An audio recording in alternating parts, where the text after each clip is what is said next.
What's up, everybody? Welcome to another episode of Lombardi Time Brews, where I'm your host, John Delray. Today is part three of 5 parts where we are going through every single player on the Packers roster to get ready for training camp start next week. Yeah, next week, Monday, the shareholders meeting, that kicks off. And then, of course, the first practice next week, Wednesday. And as I've said, I will be at every single training camp practice, tweeting out my thoughts, doing a video every day, either like in Green Bay right after practice or giving me some time to get back home here and then put together a video. But regardless, you can bank on content coming at you with a revised schedule every single day that there is a training camp practice. So today we're going player by player for numbers 41 through 60 as we continue this series. Before getting there, though, 2 very quick updates for you. 1, second-round pick Luke Musgrave. What just happened? Luke Musgrave officially signed his contract, so no more waiting around for him. Now it's just Jaden Reed who needs to sign his contract from the draft picks. Also, quarterback Alex McGough. Yeah, that's actually how you say it. I was right yesterday. Alex McGough has been officially signed by the Packers. That's at least temporarily going to give them 4 quarterbacks for training camp. And then in turn, they released center DJ Scaife. So I'll have more on McGough, the USFL MVP, later, but for now, just know that he has been officially signed, and the quarterback room is a little bit more crowded than it was yesterday.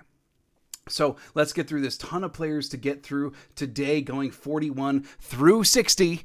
And I really don't want this to be a half-hour video, so let's go. Number 41, that's going to be punter Daniel Whelan. He was acquired a free agent from the XFL, where he did punting for the DC Defenders. Interesting fact about him is he was born in 1999 in Ireland. He received all XFL honors last year for finishing 3rd in both punting average and punts inside the 20. What are his prospects for actually making the 53? Well, at OTAs, he actually outperformed Pat O'Donnell in terms of pure punting, so he's got the leg to get the job. But we also know that Rich Bisaccia really values the experience that O'Donnell brings, as well as the quality holding. O'Donnell is revered as one of the best holders in the NFL, and with a rookie kicker, that could really come into play here. But Whelan also does have experience holding himself, and he's got the leg strength, so, I mean, maybe he could oust the Packers' oldest player in Pat O'Donnell. Plus, the Packers would save a little bit of cap room by moving from O'Donnell to Whelan, so it's not impossible. So just keep an eye on that. I'm not necessarily expecting Whelan to win the job, but he does have some stuff going in his favor, and it's certainly not impossible that Whelan could take over O'Donnell. Number 42, another special teamer. Yeah, by the way, you're going to pick up on a trend today. Numbers 41 through 60. These are not exactly a lot of the most popular numbers for NFL players. There's a lot of UDFAs. There's a lot of special teamers. So a lot of guys who you're going to hear me say, I don't know if they're going to make the roster. Just bear with me. Number 42, that's long snapper Matt Orzik. Signed as a free agent from the Rams this offseason, given a 3-year contract to boot, which is quite uncharacteristic for a long snapper. As far as pedigree for long snappers goes, dude's only been in the NFL for 3 years, but he does have some accomplishments. According to Packers.com, in his rookie year in Jacksonville, he helped Josh Lambo set a team record for field goals made in a season. He also helped punter Logan Cook lead the NFL in punting average.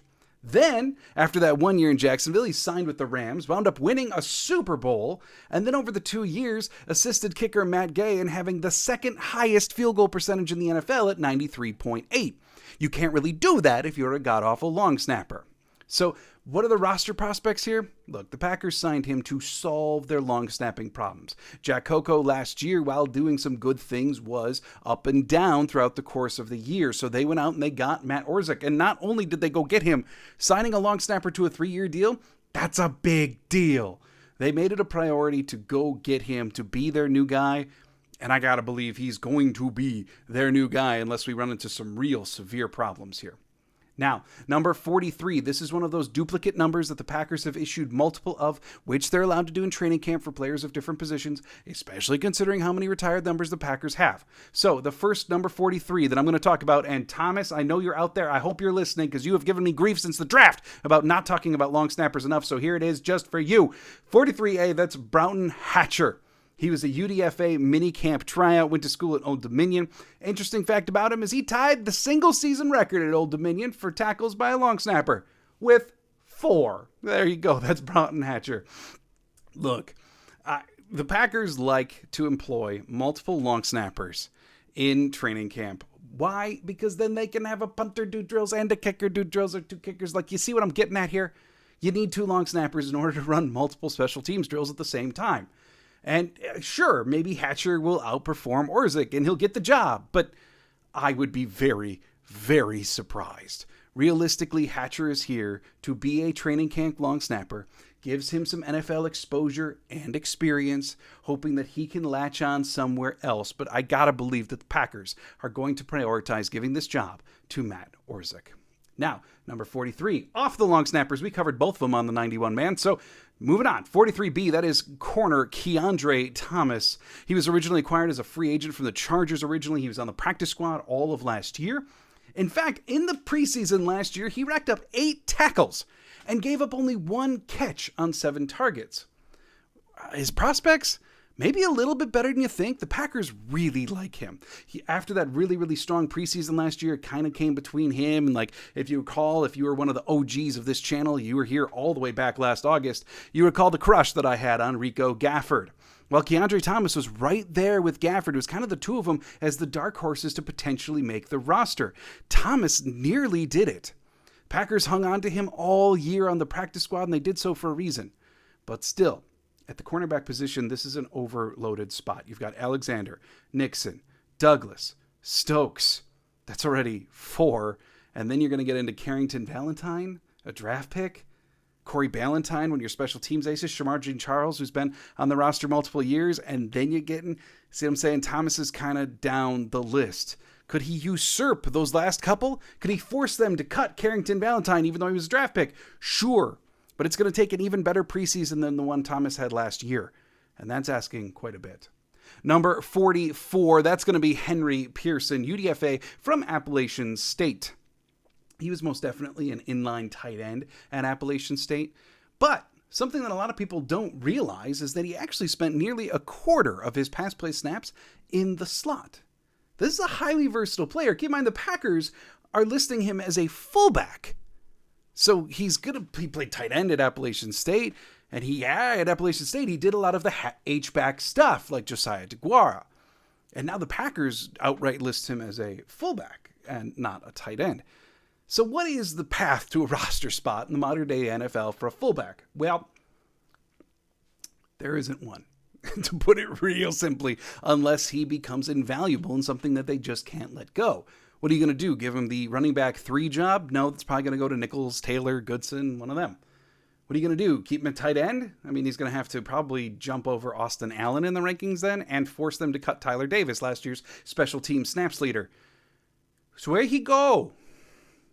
Likely bet is that they hang on to him in the practice squad all this year, kind of similar to, like I said about Cameron McDonald last year, and they actually try to coach him up in the H-back role, or maybe they have him do some tight end stuff again.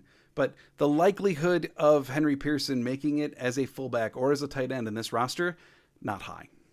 Number 45, that's going to be Eric Wilson. Was acquired last year as a free agent. He was on the Saints practice squad when they signed him.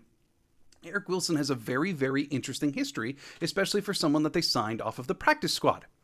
You know, he originally started his career in Minnesota, and after year 2, he played over 300 snaps at inside linebacker and had a missed tackle percentage of only 6.5%. In 2020, he was granted the starting job for Minnesota, and while it didn't go completely awful, his missed tackle rate actually skyrocketed. He had 20 missed tackles, and his rate jumped to over 15%. Now, I gave kind of a negative fact about Wilson there, I know, but what are his roster prospects? Good. Like, actually pretty darn good. Wilson led the team in special teams tackles last year despite not joining them until week 5. He also ranked 6th in special teams snaps for the cumulative year. And he does actually offer inside linebacker experience. He's not just a special teamer in spite of how they used him. Like I said, the dude started an entire year for Minnesota. That's a lot more experience than most can say in the NFL. So I think he sits in kind of the second wave of inside linebacker. Sure, you've got Devonta Campbell. Sure, you've got Quay Walker. But then who are the next men up? Realistically, Isaiah McDuffie and Eric Wilson. And then you probably get down to Tariq Carpenter, some of the other UDFAs we're going to talk about today. So not a lock, but his chances feel pretty darn good at this point. Number 46, Jimmy Phillips Jr. He's a UDFA from SMU. Tied the school record at SMU for total games played collegiately with 59. What are his roster prospects? They're not great. Nope, not great, Bob, or whatever the popular gif is. Look, inside linebacker, he's there with Tariq Carpenter. He's realistically behind Eric Wilson. He's behind McDuffie. Like, there's a lot of people at inside linebacker. And maybe he stands out on special teams, but is he going to do so more than Eric Wilson? We know Rich Bisaccia would love to just employ 53 inside linebackers and have them run around like maniacs all the time. But I'm not sure Jimmy Phillips Jr. is going to be making it. Number 47, a different tale of a player here.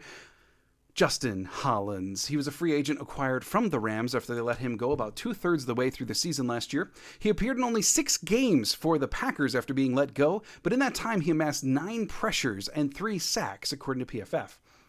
What are his prospects? Look, the Packers re-signed him this offseason for a reason. He's probably in the tier right under lock, and I know a lot of people don't believe that, but hey, go look at OTAs. I know I talk about how rotations and playing time at OTAs don't matter that much, but it was quite notable how Justin Hollins was taking a lot of the first-team snaps opposite Preston Smith and not Kingsley Agbarre while Rashawn Gary continues to come back. You certainly don't expect that of LVN at his very first OTA, very first minicamp as a rookie, but like, you could have had it been Agbarre, and they chose not to. They gave that role to Hollins. So, to me, that means that they like him a lot, and they put a priority on re-signing him. So last year he came in, he got 3 sacks, got those 9 pressures. He's in that second wave of pass rusher, and who knows how long Rashawn Gary's going to miss. I know all the reports about him are quite positive, but is it going to truly stay that way? How much time is he going to miss? And that means Hollins might just get more and more playing time. I think he's a shoo-in for the roster. Number 48, that's going to be Benny Sapp III, UDFA from Northern Iowa. He only gave up 256 yards in coverage last year, but 80 of those were on a single catch. If you were to wipe out that one play, that actually puts him up to being about 20th in all of college football for safeties who logged over 700 snaps last year. That's pretty dang good for a UDFA. And there is some potential here. Maybe he can oust 7th-round pick Anthony Johnson Jr., Maybe he's got the skills to usurp the draft pick and take his spot. But Anthony Johnson Jr. isn't even guaranteed a spot as a 7th-round pick. You know, maybe the Packers are truly inclined to keep 6 safeties, which sounds like a ton, which case his chances are better, but he still probably has to leap a couple people, maybe even Rich Bisaccia's best friend, Dallin Levitt. If this is even close, the edge is going to go to Anthony Johnson Jr. The edge is going to go to Dallin Levitt. I just don't love Benny Sapp's chances unless he absolutely balls out. Number 49, tight end Austin Allen, originally signed as a free agent collegiately. His career high in both catches with 7 in a game and yards with 143 in a game came against the Wisconsin Badgers. Ouch, bro. Like Benny Sapp, sure, he's got some potential. Could he jump over Tyler Davis? Sure, but he's going to have to prove that he's incredibly competent on special teams in order to do so, considering that that's Tyler Davis's main gig now since he led the team in special team snaps last year. And Allen does have some real potential as a receiving tight end. But he's going to be 4th on the depth chart, best case scenario, because they've got Musgrave, Kraft, Agbarre. And we know that 4th tight end job has to be a special teams predominant role for the way Rich Bisaccia does things. Keep in mind, basically going all the way back, like throughout his entire career as a special teams coordinator, a tight end has always been in the top 3 of special team snaps. So if Allen is going to take Tyler Davis's job, it's because he shows that he is incredibly competent at special teams and not just as a receiver. Moving on to number 50, Zach Tom. Yeah, we're getting to some of the roster locks now, right? 4th-round pick out of Wake Forest just last year. Here is the fact about Zach Tom, and it is a beautiful fact. He was the top rookie pass blocking last year per PFF at the tackle position. The top rookie. He also was the best at pass blocking efficiency for rookies at the tackle position as well. In terms of the roster, he is the lock of the lockiest of the locks of the locks. Like, the dude's going nowhere, and he's staying in Green Bay for years. The only question is where he starts and if he starts. Keep in mind that last year he was slightly better on the left side than he was on the right, and yet the coaches have talked about how between center, right guard, and right tackle, that's where they're looking at Tom, because Bakhtiari and Elton Jenkins, they want the left wall for their offensive line, so that means he's got to go on the right. And that means that he's competing against Josh Myers at center, John Rennie Jr. at right guard, and then inevitably Yash at right tackle. And if OTAs are any indication, it looks like the first place that they're going to try to get Zach Tom into the lineup is at that right tackle position against Yash. There's no doubt at this point that Zach Tom is one of their best 5 offensive linemen. I would like to think that he's going to start, although the possibility of them keeping him as just this overall 6th-man super sub to go wherever they need one, it's possible. So Zach Tom going to be playing somewhere. He's going to be playing a bunch. We just don't know where and how. Number 51, Keyshawn Banks, UDFA from San Diego State. At San Diego State, the man played all over. According to PFF, Banks played 1,152 snaps as a traditional edge rusher, with another 609 at defensive end and 653 in the B gap. His prospects, he's another UDFA long shot. Just that easy. Edge is so overloaded. Whether Gary misses time or not, there still is Preston Smith, Hollins, LVN, Brenton Cox Jr. Like, there's so many. And Agbarre, so many edges on this roster. In order for a UDFA to make it, Banks is going to have to not just outperform all of them, but drastically outperform all of them. And good luck. Number 52, Rashawn Gary. Yeah, my heart just went a little pitter-patter. He was the first-round pick in 2019 out of the University of Michigan. Look, we both know. I have waxed poetic about Rashawn Gary for quite a while. He's my favorite player on the Packers. I don't exactly make that a secret. But it is worth noting that last year, his tackling did take a turn for the worse. His missed tackle rate last year jumped nearly 10%. But yet, in spite of that, he had the same number of stops. Yeah, so in 9 weeks last year, he had 25 stops. In the entire year previous, he had 25 stops. So while his missed tackle percentage certainly crept up while he wasn't as strong of a tackler, he was even more impactful with splash plays last year. The only question for Rashawn at this point is when is he going to sign that extension? Because whether it be franchise tag next year or whatever, Rashawn Gary isn't going anywhere for a while. And when's that extension come? And that's the only thing that matters at this point in terms of his job. Number 53, Jonathan Garvin, kind of the anti-Rashawn Gary in a lot of ways. He was acquired in 2020 as a 7th-round pick out of the University of Miami. He's got the size. He's got the RAS score. He just doesn't have the production in any way, shape, or form. He's appeared in 38 games for the Packers and has a singular sack. He also has a singular tackle for loss.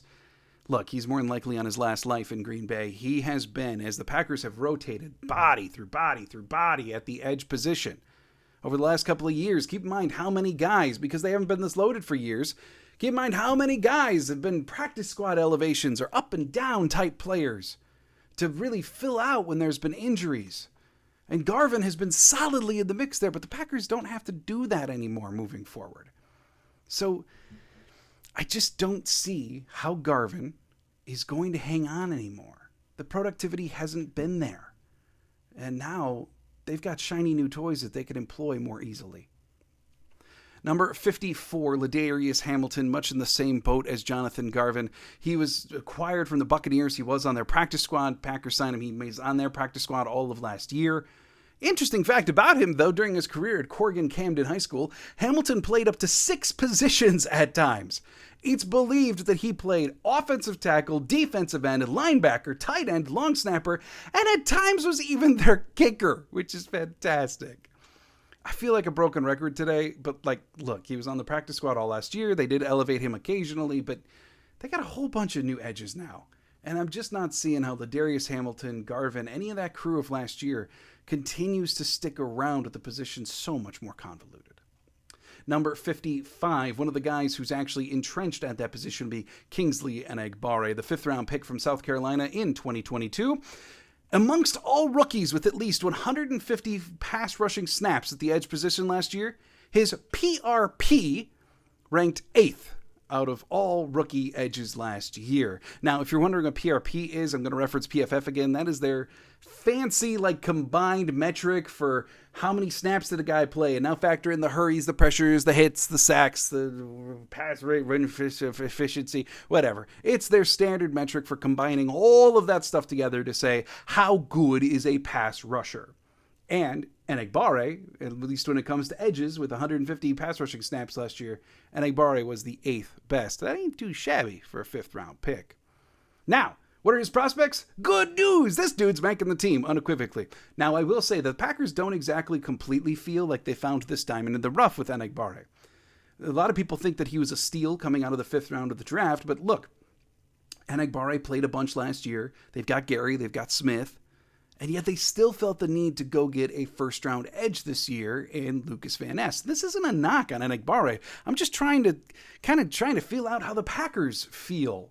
And look, if you feel like you've got this 5th-round steal who unequivocally is going to be like this down-in, down-out starter once he develops a little bit more, unequivocally part of the future, then why are you spending a 1st-round pick on an edge? Why is edge so high on your need list? So, look, Agbarre probably has a future in Green Bay as a rotational pass rusher, which is great. That's a good thing because it's where he is best suited to make an impact. So, roster lock. No doubt about it. Starter?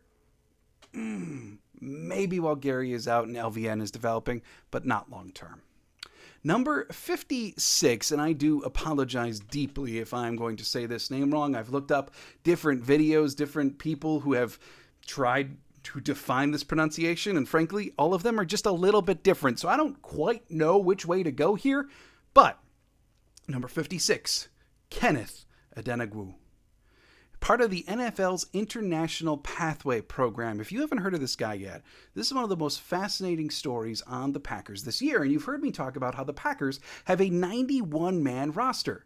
Well, normally it's 90.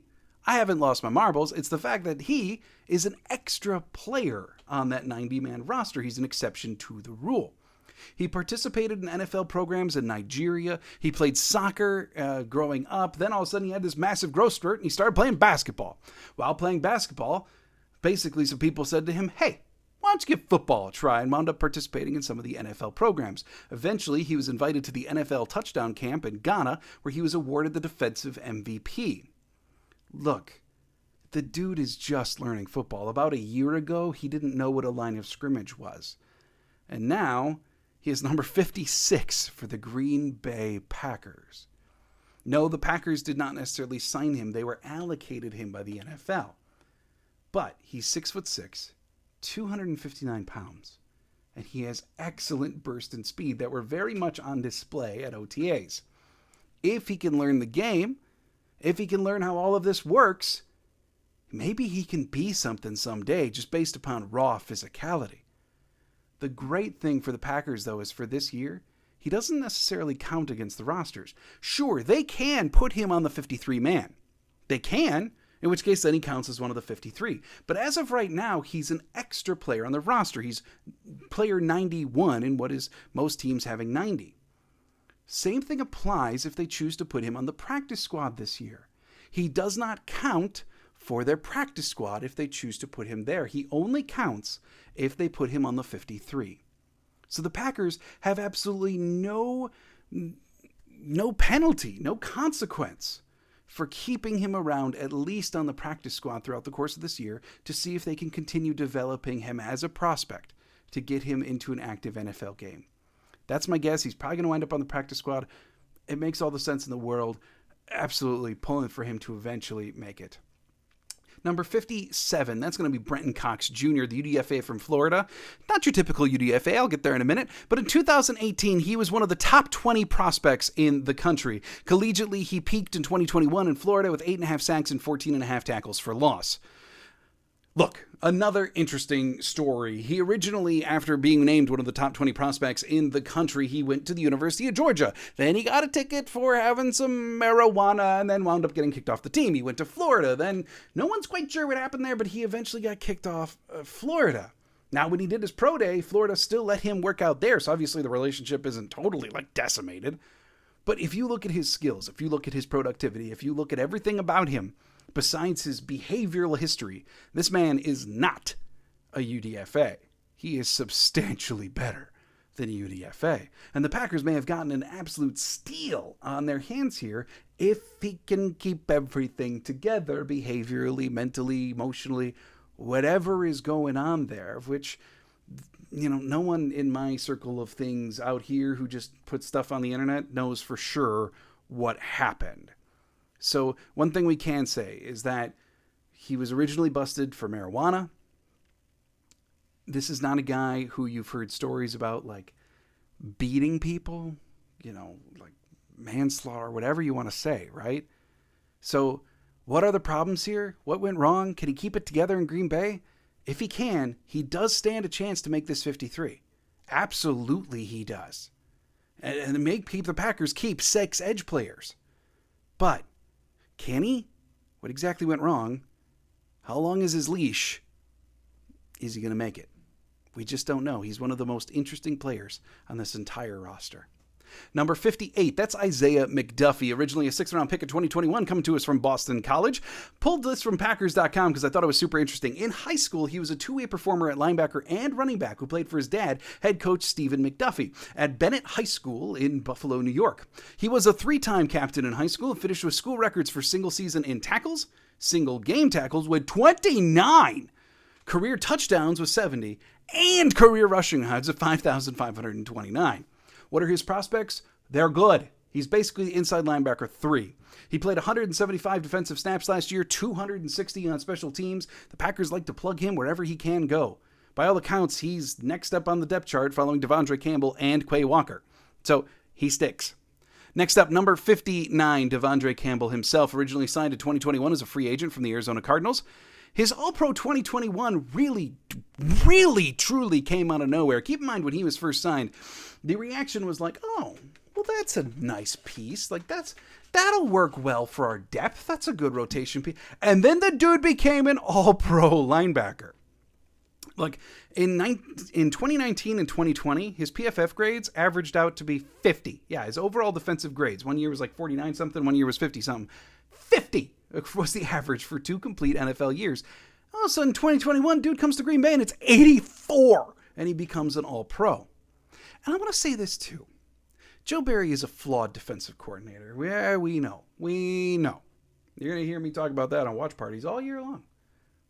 But, okay, he did exceptional work in LA with his inside linebackers. That was his job, was inside linebacker coach. And Corey Littleton, look at how he progressed in LA and then got himself a big free agent contract. Joe Barry's very good at planning for and developing the inside linebacker position.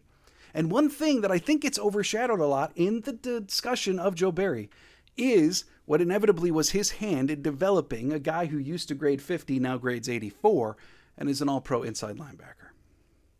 Now, what are Campbell's roster prospects? Obviously really good. The problem for him is he needs to get completely healthy, and he needs to show that he can play at an All-Pro level again. Last year was above average. It was not as special as 2021. Can Campbell return to 2021 form? It's the only question that matters for the Green Bay Packers and Campbell. At number 60, the last jersey number we're talking about today, that would be UDFA from Illinois State, Jason Lewin. He used to play tight end, but then added 60 pounds while at Illinois State. And I'm talking about the good kind of 60 pounds, not just the 60 pounds that you get from eating too freaking much, but added 60 pounds in order to play defensive lineman. He was a top 5 IDL on the roster. I mean, like, let's say it this way, okay? In terms of his prospects, top 5 are probably locked down. You've got Clark, Wyatt, Slayton, Brooks, Wooden. Done. Now, the Packers may just keep those 5. Or they may keep 6, in which case you are expanding it to Chris Slayton, Jonathan Ford, maybe Jason Lewin. The point is, for that 6th interior defensive lineman spot, if the Packers opt to keep one, because the 5 are done, like locked. If they decide to keep a 6th, gotta believe Lewin stands just as good of a chance as anybody else. Ford, Slayton, I mean, these aren't guys that lit the world on fire last year. Slayton was held on the practice squad. We'll be talking about him more soon. But they might not keep one, but if they do, all bets are off. Lewin could make it. It's just a question of whether his play dictates that they need to keep a 6th one or not. That's it for today. Thanks for hanging out. We've got 40 numbers to go. And tomorrow you're going to hear 61 through 80. So come on back for part 4 tomorrow as we continue to work our way through the roster. Get ready for training camp next week. Hope you're having a great day today. And as always,